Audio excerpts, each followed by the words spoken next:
Hello, everyone. Welcome back. New music review today. We have Gawvi with Heathen, a surprise album that just dropped out of nowhere. And I'm not going to be able to go over every song because it's 17 songs, and I don't want the video to be 15 or 16 minutes long. So I'll go over the highlights and the low points, in my opinion. But this is an important album for Gawvi, especially with the timing of it, because KB had left Reach Records the day before this came out. So right now, there's just an open spot to become kind of the third guy at Reach Records. Right now, it's Lecrae, Indie Media, and then it was KB. Those were the three that were just way above everyone else. And then Gawvi's last album, I thought was phenomenal. I thought it was one of my favorite Christian rap albums ever, but it just didn't blow up. The song "Fight for Me" did very well, and I thought the song "Get 'Em" and "Slingshot" and "Fashion" was it "Fashion" something like that? I don't remember the one with KB, "High Fashion" something like that. I don't remember. It was a good album. It was 2 years ago. I can't remember every song, but thought it was really good, and he had given a really good foundation to kind of build upon to keep getting better and better. Because I thought it was a really good album anyway. Uh, it was a lot of original ideas, and there was a wide variety of songs in the album, and I just thought it was good in general, and I didn't have many complaints. And now Gavi had just kind of disappeared and not done much, and then this one just kind of excuse me, this one just came out of nowhere. Sorry, coronavirus got me. This album came out of nowhere. I was very excited to hear it because Gavi's, first of all, he's one of the best producers in Christian music. Some of the songs he's produced for everybody, like Andy Video and Lecrae and KB, even some of those songs he's produced have been phenomenal. And then his last album was good, so I had no reason to not be excited for this. And we'll go ahead and say I think this is a good album. I've enjoyed most of it, but I think there's just kind of one common problem that continues to go through it. So my main problem with this album is it just sounds like nothing new. It just sounds like more of the last album, and it's like Gavi figured out what worked for him, and he's not changing it. My mom loves Christian music. She listens to a lot of it, Christian rap especially. So she keeps up with Indie Media and Lecrae and everybody, and I let her hear my favorite songs from this album. And every time each one started, she asked me, she was like, "Is this an old one or a new one?" And I was like, "New one." She said, "Oh, it sounds like I've heard it before," and she's not wrong. There was one that I heard, and the song ended up being "Feed the Gang." I listened to it at one time. I think it was on Friday, and later I tried to let my mom hear it, and I played like four other songs before it, and I was like, "Oh yeah, this one's it" at the start, just based on the beat. And like, I don't really know if that's explaining it well, but like, I thought four other songs was Feed the Gang before I ever got to Feed the Gang. And that's not a good sign when I'm getting the songs in the album confused based on the beats because I make beats myself and I play instruments, so I should be able to tell the variety. And of course, the more I listen to it, it sounds different, but like, for me to know specifically what I'm trying to hear and me to still think other stuff could be that, it's not a great sign. That's just my overall complaint with the album is it's very repetitive. We'll see as we go into it. We'll go ahead and start with the low points. Goodness gracious, I was hyped to see a words played featured. The song "Climate Change." I wrote down notes on here. Literally, what I wrote for "Climate Change" was, let's find it. Um, I just wrote, I gave it an F, and I said, awful chorus, very bland, nothing special to it, and I said the words played feature was too short. I love words played. When I first heard his part, and he said, "I'm like LeVar." I don't remember the exact line, but like he said, I did it for the kids. I'm like LeVar. Talked all the trash while I let them ball," or something very similar to that. And I was like, man, this is classic words played. I love it. But then after like 8 bars, the song was over. I was like, are you serious? What am I listening to? This was the shortest feature I've ever heard. It's just, I thought "Climate Change" was really awful, especially for how excited I was for words played. Just, that song's an F in general. It's just awful. And then, so excited for "Who You Gonna Be." Love Tripley. I love Israel Houghton. He does not get enough credit from Christian music fans. He's not a rapper, of course, but like, his worship music is incredible. He makes some of the best Christian albums ever. So I was hyped. And then Israel Houghton says like two lines, and then he's gone. And this Gawvi verse is awful.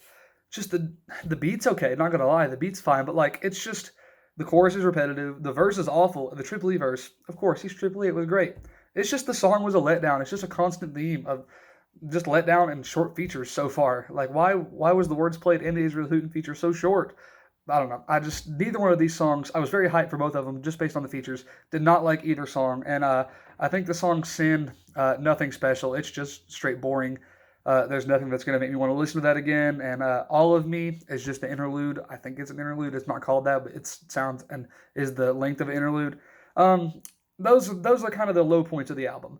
And then there's a lot of songs that I would just say are okay songs, like solid C plus songs. A lot of those. But then I know I've talked a lot bad about this album so far, but wow, we're gonna go ahead and just name off all the good ones straight. Skull, So Alive, I'm Fine, Feed the Gang, and 45, and Jit. Oh my gosh, all of these songs are incredible.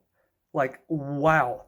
If he would have opened the album with like some of these songs, so many artists do that. They open with like these just kind of, they open with songs because they don't want to front load the album, but the front of the album is what people are always going to listen to decide if they want to keep listening. And after the first few songs, I was like, I don't remember the exact order of the album, but like I was not very impressed, and I was like, do I want to listen to the rest of this? But then I got a good string of these ones. Wow, these are incredible. 45, the beat to that song is amazing. Like that song is good all around, and that beat is really, really good. So much bass on that one. Oh, and I forgot to mention Vanity. Vanity is a good one too, except for the weird cheating line. All my what is it? Christian heroes have cheated. Am I up next or something like that? That was kind of weird. I don't know. I get the point he was making, but still, it's kind of weird to hear in a rap song. But still, so many of these songs, I thought Skull, So Alive, I'm Fine, Feed the Gang, 45, Vanity, and Jit. These are up there with my favorite Christian rap songs in a while. They're all good. Like I don't want to go in depth with each song. I thought those were all good. My favorite personally is I really like I'm Fine a lot. Wow, the beat to that song, love it, love it. Let's see, I wrote it on one specific one here. Yes, Feed the Gang. This is the one I was looking for because wow, this beat sounds so much like Yes Indeed by Drake and Lil Baby. Just it sounds like a kind of flute thing. It sounds so much like it. I'm not complaining because I think both songs are good. The beat to the beat to Yes Indeed is good. That's a good song, man. He gets into Gawvi can get into these modes where his flow can be so good and he can have so like hyped beats because, like I said, he's such a good producer that if you just play these songs in order, I'll put these ones up. Gawvi at his peak can be as good as any Christian artist, in my opinion, but that's at his peak, and he's not always at his peak. Because he's like, that's the theme with this. That's one of the themes is I feel it's inconsistency.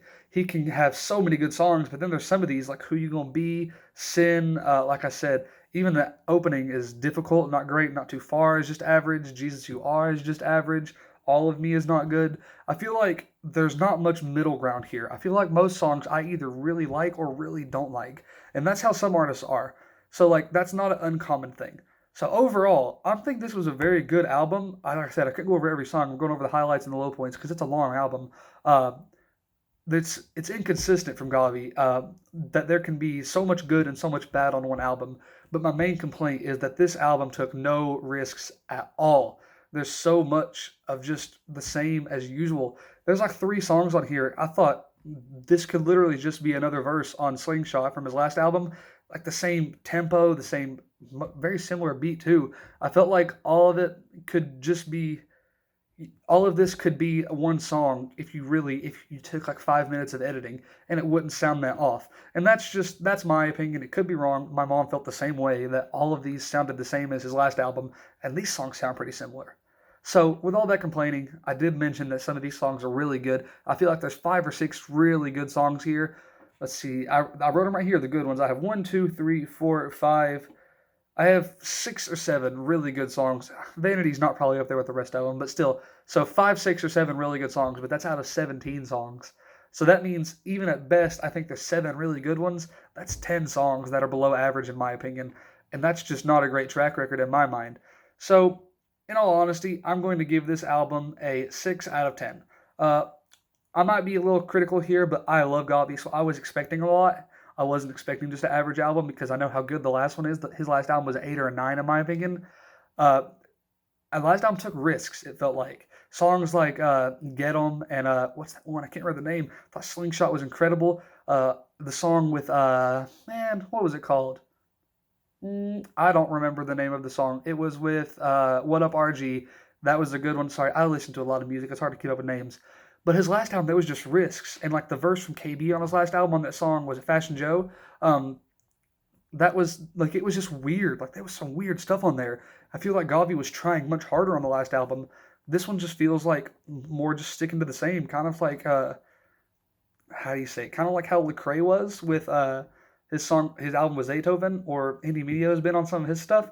Like that's not an uncommon thing. It's usually people usually do this later in their career once they fully establish their own sound. So like I'm a little more forgiving of it when like the person's done it a lot and that's their sound. So then it's not as weird. But Gawvi still doesn't have his own sound yet. It just sounds similar to his other stuff, which is not specifically his. So it's kind of harder to differentiate all of it, in my opinion. Could be wrong. Overall, I think this album is a 6. I enjoyed it. I will definitely go back to listen to some of these, probably 45, and feed the gang more than anything. Overall, let me know if you think I'm right or wrong. Be sure to like and subscribe. Peace out, everyone. Hope you enjoyed.